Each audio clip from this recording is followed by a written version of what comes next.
My elderly immigrant grandmother bought us a goat. We live in suburban America. What well-intentioned gifts have you received that absolutely baffled you? Beard trimmer. I was 10. When I turned 18, I got a free razor in the mail from Gillette, the razor shaving cream etc. company. The package was printed with something like "Congratulations, name, you're officially a man, happy 18th birthday." I'm a woman, but you better believe I used the crap out of that free razor. I am one of 14 grandchildren. In 1991, this is important, all grandchildren, ranging from 421, got Boy George action figures. It didn't if you were a boy or a girl to my grandparents, or to Boy George either, for that matter. We all got one. I don't know where they found them, 5 years after he stopped being famous, but it was a rather odd Christmas morning to have us all unwrapping the dolls going, "Great, thanks, as a 9-year-old boy this is exactly what I want."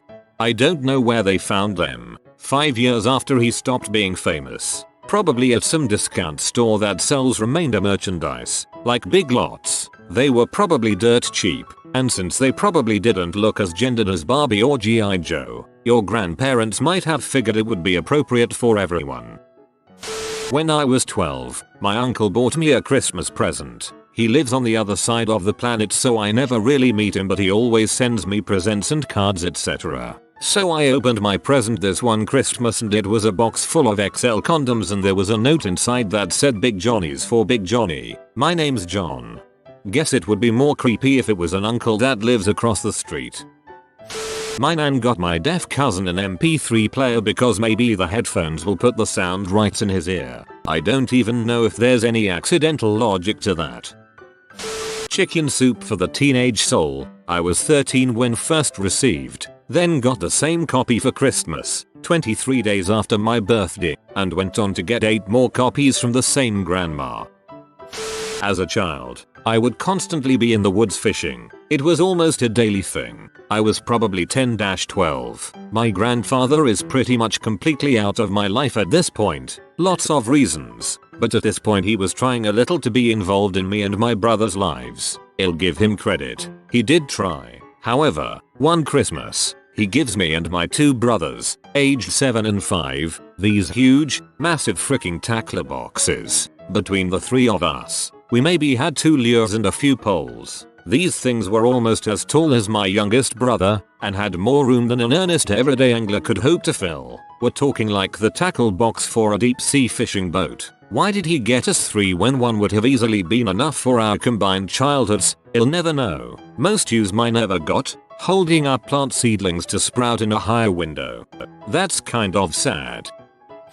My great uncle gave me a briefcase for my high school graduation. I was a 17-year-old girl, enrolled in community college, and he thought a briefcase might be necessary. God, it was sweet. I have this really charming image of you setting off to community college with your briefcase, ready to take on the future. When I was 18, my grandfather sent me windshield wiper fluid and a case of .22 shells for my birthday. I lived in the dorms at the time. Definitely didn't own a car, and I definitely didn't have a gun. Trade that stuff for booze. When I was 11, my parents got me an answering machine for my birthday, and good news, the whole family can use it. Also, we were in no sense poor. Should have taken it with you when you moved out. My mother bought me a full-size Onishi, I'm 22, that had a devil theme, complete with horns and a tail. I thought it was somewhat amusing until I realized that it said Frisky Devil on the feet. My mom does something similar. If Victoria's Secret is having a sale on panties or something, she will buy them for me. Except the sale ones aren't cute, lacy or adult themed. They say awesome or steamy on the butt and come in neon colors. I'm 27 and married. I don't want my underwear to say stuff. I also don't want my mom buying my underwear. My late grandmother-in-law was somewhat notorious for her nana gifts. Once, she gave me this reference book full of home remedies. Nobody really understood, since it's not particularly relevant to my interests. We later figured out that I'd made an offhand remark about using some household item in an unconventional way while visiting one time. So Nana thought that I was a big believer in that sort of thing. It was sweet, but it really didn't make sense at the time. My grandmother is like that. One year my brother got ski gloves for Christmas. We live in GA and are from FL. The next year he got a single bookshelf. Not the entire bookshelf unit. One shelf.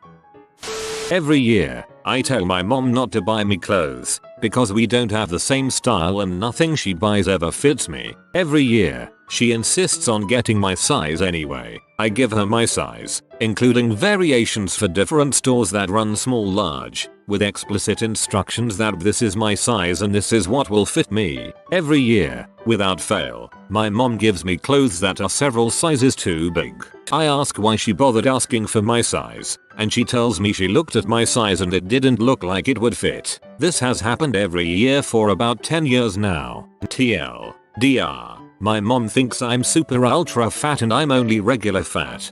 You'll grow into it.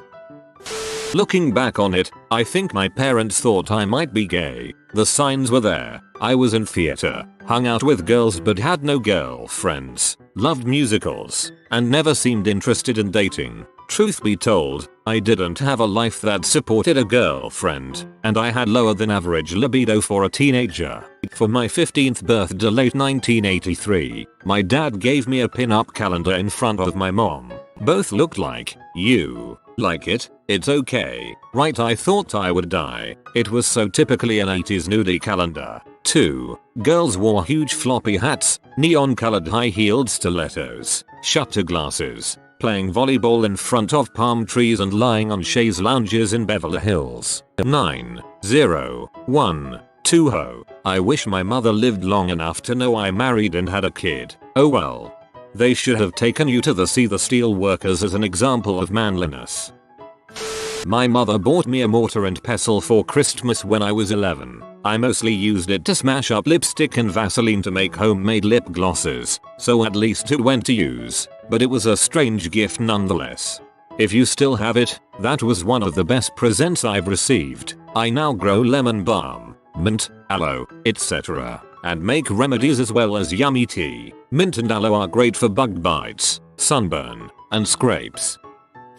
Not so much the gift, but the packaging. One Christmas, there was only one gift for me under the tree. Knowing that my dad had taken a pay cut, I figured it was just a reflection of our financial situation, and decided to just take it in stride, that I wasn't getting much this Christmas, and be thankful for what I was getting. Thing was, it was oddly shaped, about 4 feet long, maybe 18 inches wide, and about an inch thick. It wasn't cardboard, either. Truly perplexed, I waited until Christmas morning, when Dad rather grandly handed me the present. I tore off the wrapping paper to discover 2 boards. Nothing else, just 2 dark brown, ordinary wooden boards. My mind WTF'd all over the place. Apparently I stood there in silent shock, but internally I was trying to comprehend what I was seeing. Was Dad giving me shelves? Was my parents' financial situation that much worse than I thought? No. My sister had gotten a new jacket and my mom a whole set of cowboy romance novels. Was I being picked on? Was I the brunt of some joke?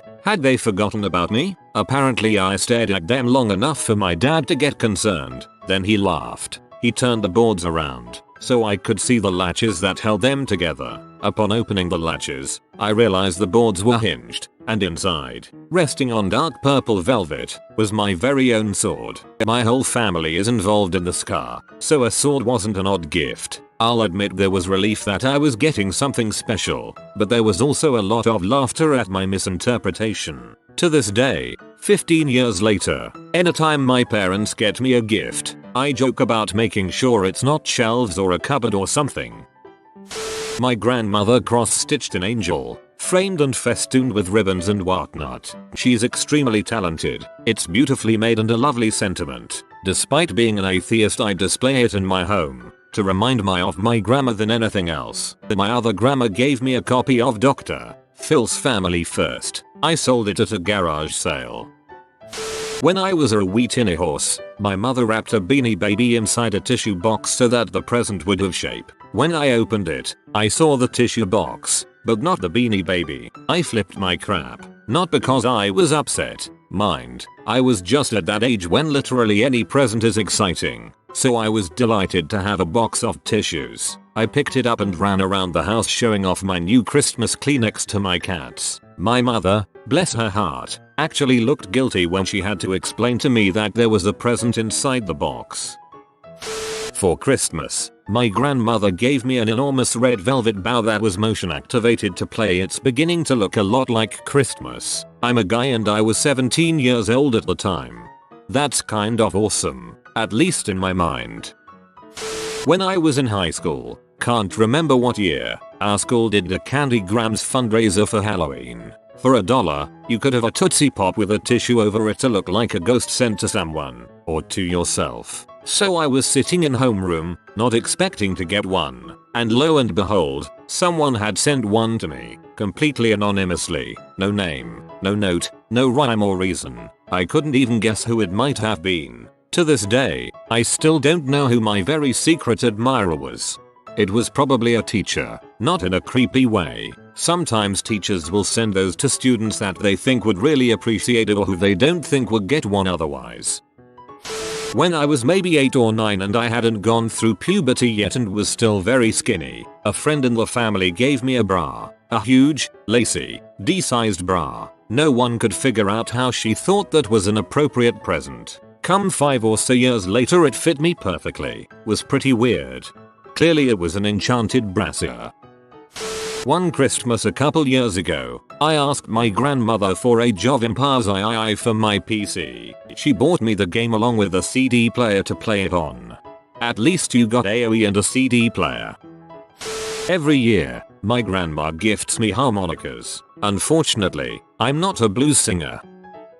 My grandmother is the queen of useless random strange gifts. Previous years I have received a remote controlled skunk that lifted its tail when you pushed a button on the remote. Worked like an RC car. Just last year I received a toilet paper holder that you record messages on that's motion activated and a fart game. And I kid you not, it had a CD in it with over 50 fart noises. My grandmother is a strange woman. ETA, I am 33 and female if that makes these a little more odd. And all these strange gifts have been in the last 5 years or so. I blame it on her being super old now. I received pretty normal things as a child. My grandfather gave me a piano for my 17th birthday. I was incredibly grateful until I realized I was 17 and what was I going to do with a piano right now? He told me it was for my dorm room. A piano in a dorm room would be pretty boss. My wife got a stick of deodorant for her 16th birthday because her grandmother said you are now a woman and now are the age where you are allowed to use this. My older niece got a book about periods, breasts, and physical changes at her birthday party from her grandmother while at a laser tag party with her friends and younger sister and younger brothers. She was 9 and mortified. I have a pet fainting go-to-wee bottle raised so she's like a dog, but I live on a farm so it's normal. That last sentence can be used to explain so much. A purse made of a dead dried frog. That sounds like the coolest thing ever. I'd use that, and I'm a guy. When I was 10, I went to my grandma's house to celebrate Christmas. Every year she'd pull the same crap. I'd show up, twitching from the adrenaline I was getting from the anticipation of a presents. I'd see the presents under the tree, and just as I was about to ask if I could open them, first we're eating a family breakfast. No grandma. God, that made me so mad. Anyway, I was 10 years old, and when I walk in I see the biggest present I've ever seen to this day. It was a box, probably 4 featuring X4 featuring X4 featuring. I saw it and drooled. I would have ejaculated had I been physically able to ejaculate. And what did the tag say? To mother freaking Jerry 121,212. From Gma. I sat patiently through breakfast, staring at my present. After what felt like an eternity, breakfast was over. I walked over to my present, rubbed my hands together, and began to rip the wrapping paper off as fast as my 10-year-old hands could rip. And what was inside? I swear to the goddamn Lord, 4 crates of instant Kraft macaroni and cheese stacked on top of each other. I understood everything in school that year because all of my confusion was drained from my body. Why in the world, Grandma? I live in a part of the world that has a great supply of salmon. A business partner of my father's once sent us a case of canned salmon. He lived in the prairies and to him, It was a very expensive treat. We, of course, were very grateful for the thought and the expense, but ended up sending it to family in Denmark who were excited to taste Canadian salmon. A book about what to do if you are being debauched. I was 5. In the process of being debauched. Wait. I don't know what to do, hold on. Flips through pages casually as debaucher patently waits while still inside you as you find the right page. Yes, just as I suspected. Close book continue. AHHHH. I come from a culture where, in the old days, spices were highly prized. You know that whole spice trade thing, where spices were valuable. The availability of spices is somewhat recent. Well, in the early 90s, my great-grandmother was still alive, and when I saw her for the first and only time, she gave me a bag of black peppercorns. Yes, I got pepper. The most awkward part was that I was an expat and was coming from my home in Indonesia to meet her. My dad, not being the brightest man in the world and accepting the gift, tried to explain that he lived in the country that produced it, and there was no need. As someone who cooks a lot, I'd love to get spices. My dad bought me a Hooters shirt when I was 13. I was pretty mortified. Buy another goat. They are social animals and can get depressed and sick if they're alone. That's actually an awesome gift. If I didn't think my neighbors would hate me for it, I'd get a couple of goats myself. Goat's cheese is yummy. I actually had 3 goats, but I'll leave the advice up for any other would-be goat owners. My ex's grandmother bought me a book about how to be a good Christian housewife. I'm neither a Christian, which she knew full well, nor will I ever be a housewife. My aunt bought me this ridiculous designer dog collar that would have fit my dog perfectly if he wore it as a bracelet. Every book that I have ever received from an older family member. When I was 19 and reading Anna Karenina, I visited my godfather and he gave me a copy of Artemis Fowl. I am convinced that this is universal. I got the first Artemis Fowl book through a Get Free Books Here thing at a local bookstore. It was surprisingly fun to read, actually. And was arrested by the police. Having no idea what to do with it, they took it to an officer's farm where she apparently hooked up. No one ever knew for sure why those kids were so crazy for donuts, and it was never talked about again. A Garmin GPS. From my mother. I have no car, have never had a car, and have no intention to buy a car in the near future.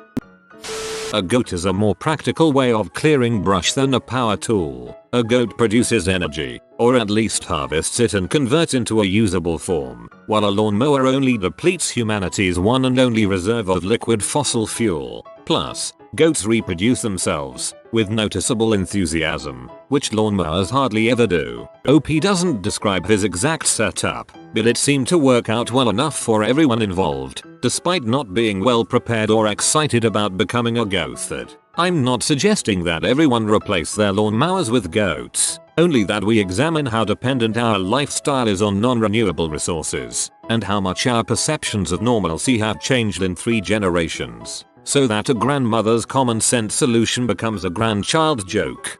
Plus, goats reproduce themselves, with noticeable enthusiasm, which lawnmowers hardly ever do. Yet, lawnmowers generally go about the deed like it's their dang funeral. Girl I went to school with had a goat named CJ. I live 10 minutes from downtown Pittsburgh. It's not that odd, I guess. 10 minutes from downtown Pittsburgh can get surprisingly rural. My younger brother got the weirdest gift ever when he was like 7 or 8. My grandma was terrible at gift giving during Christmas and she would give the weirdest things. She had sewed him a life-sized doll of himself. It was very poorly done and creepy as heck. It had red curly hair and was made from standard white cloth, not flesh-toned. He took one look at it, and while everyone was silent trying to gauge his reaction, he says I higher it ITTT through it, and started crying. A gun rack. What am I gonna do with a gun rack? I don't even own a gun, let alone many guns that would necessitate an entire rack. A mini saw when I was 5. I guess my grandfather wanted me to join the child labor force. I bought people goats. The way it works is, you buy a goat for someone, but in reality a family in Africa gets the goat, while you get a t-shirt. No, in reality, a bureaucrat is a few dollars richer, while the exact same number of goats go to the exact same number of families in Africa. Now you will never have to cut your grass again. Seriously. Was far more interested in eating the siding of the house than grass. She did keep the kudzu vines in check though.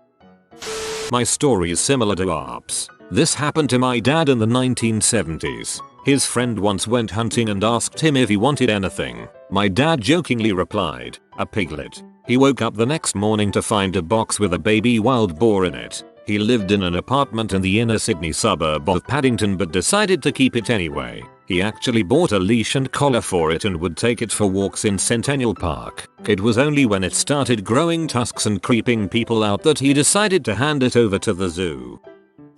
Arrested by the police. Man, I keep picturing that and chuckling to myself.